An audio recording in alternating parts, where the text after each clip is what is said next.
Howard Dean was at Politics and Prose in Washington, D.C. for a book signing for his new release, Howard Dean's Prescription for Real Healthcare Reform. After making a statement and taking Q&A, he signed books.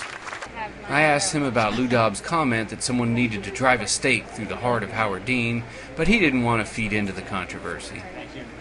Hi, Governor. He's a big supporter of yours.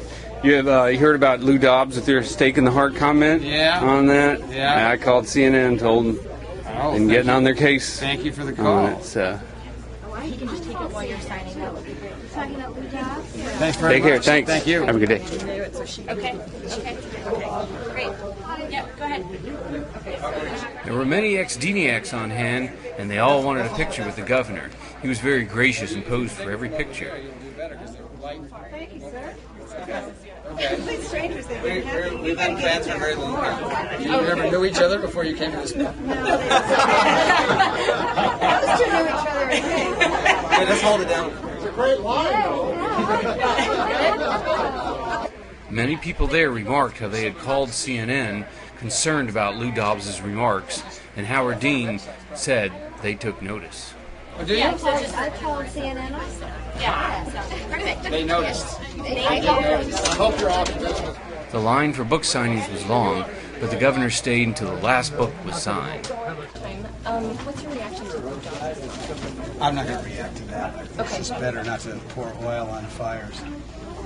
You also mentioned that the town hall coverage has been inclining towards only the rowdy ones are getting covered. Could you expand on that? Yeah, I think there are people who are going to the town hall meetings to. I'm sorry, who's this to? Arlene and Reggie. I think there are people who are going to town hall meetings that want to get their questions answered, and that's not always possible. And I think that everybody's entitled to speak, everybody's entitled to go to one of those meetings. But when they get there, they ought to exhibit courtesy to the other people that are at the meetings. So do you think it's that the media is skewed, or is this also just these are particularly... Well, the media is almost always skewed. I mean, your job is to report controversy, not substance. Did you read Paul Begala's column in the Washington Post this morning? I did not get a chance to. It was really good. That was the basic thing was don't let the perfect be the enemy of the good. Yeah, that we can just open the door that we can perfect it later on, and That's true. But if you don't have the public option, you don't have reform. So you can give up a lot, you can compromise, but if you give up whatever's in there that's reform, then you might as well not bother because all you're doing is pumping $60 billion into an insurance industry that doesn't work right. So you think the public option should be the line? We should not You can't stop. cross that line. Not If you cross that line. you You don't have to health hold that reform line. bill. If you lose the public option, what you should do is strip all the expenditures out of the bill and just pass guaranteed issue and community rating. Then you've done some insurance reform. But don't pretend it's reform. It's healthcare reform because it's not. Thank you very much for your Thank time. you. You're welcome. My one question is, do we have to have the public option? If we don't get the public option, is it...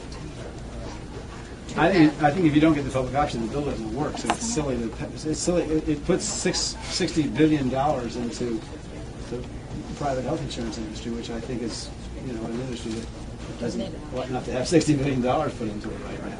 And if you do put the public option in, doesn't it eventually drive out the private? No, because that hasn't happened in any country.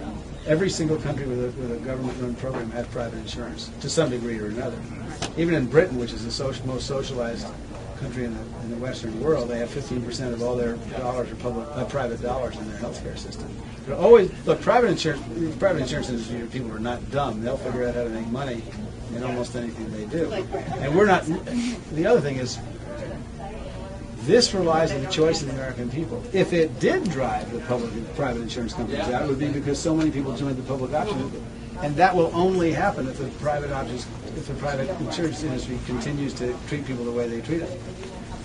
So I don't have any worries about that, and I have frankly no desire to drive the private insurance companies out of the system. Hello. How are They you? want us to take a picture. These are my guests from Canada. Very nice to see you. How are you? Is that good Canadian health care?